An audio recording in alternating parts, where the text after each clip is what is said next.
But it's not surprising, if you spend time on the coast, they have a very low opinion of the red states, of the southern states out there. They think the whole South is just crazy racist. And I mean, yeah, sure. Sure, but we're not the only ones. Like, racism's an American problem. That's what bothers me about it. Like, I'll talk to people in LA sometimes. They know I'm from the South. They want to know. They're like, you're from there. Be honest. That type of institutional racism. Tell us about that. I'm like, why are you asking me about it when the LAPD is right there?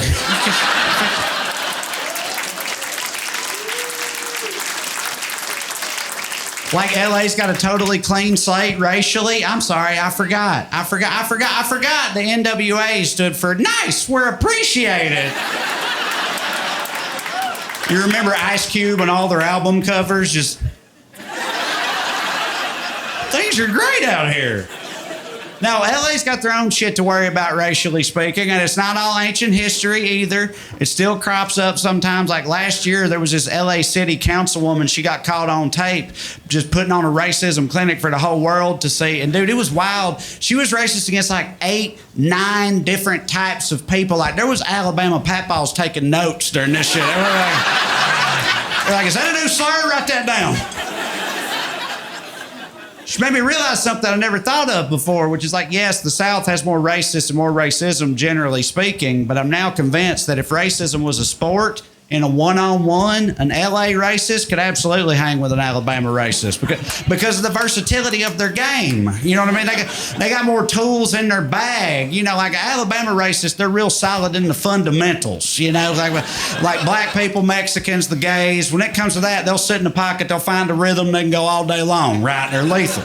Most of them never even met a Jewish person, but they've heard enough to be dangerous, right? They got a puncher's chance if that comes up. But beyond that, what are they going to do? What are they going to do? This lady was racist against Armenians. Papaws ain't got the skill set for that.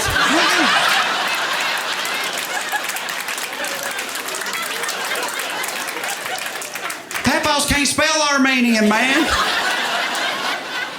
I'm just saying, if it was a heavyweight championship racism bout, the Papaw would be in the corner sitting on a stool, shaking his head, just like, she's throwing shit at me I've never seen before, man. I don't know what I'm supposed to do. Yeah. It's a wild time in this country. Things are very divided. Things are weird right now. It makes it hard to be optimistic about things. People ask me that question all the time. They're like, how do you have any kind of optimism considering the world we live in? And for a long time, I didn't have any real answer for them. For a long time, I was just like, get drunker. I don't know. It's bad. Bad. But now recently, thanks to my wife, I have discovered an answer to that question. I'm not saying y'all are going to like this answer, but I do have an answer to that question. I now feel if you want to feel generally positive about the current state of the United States of America on a global cultural scale, what you need to do is you need to watch 90 Day Fiance on TLC, because you watch that shit and you realize America must be doing something right, dude. Because people all around this world are lining up, doing whatever it takes, throwing it all the way just for the chance to make it somewhere in the Midwest. They don't give a fuck where they end up, dude. They'll do anything, up to and including marrying the biggest jabroni in the state of Ohio, gladly. They'll interview this guy on there. He's like, yeah, my name's Jason. I'm a 35-year-old dodgeball coach. And ever since my mom kicked me out, I've been looking for Miss Right, like the type of woman that knows how to load the dishwasher and keep her mouth shut during Buckeyes games, that type of thing, right? And you're listening like, I don't like your chances, Jason. You don't seem like much of a catch to me. Then they cut to some beautiful girl in Estonia or somewhere like that, just like, Jason is man of my dreams. I often fantasize about being with him and eating hamburger helper off of paper plate. In the Shangri-La known as Dayton, Ohio. Dying to get over here. Then they get over here and their eyes are filled with wonder, like Jason takes that same girl to like an Olive Garden in a Dayton strip mall or something.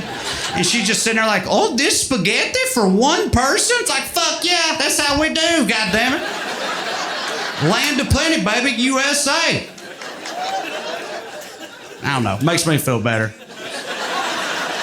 Makes me feel worse at the same time, but it also makes me feel better.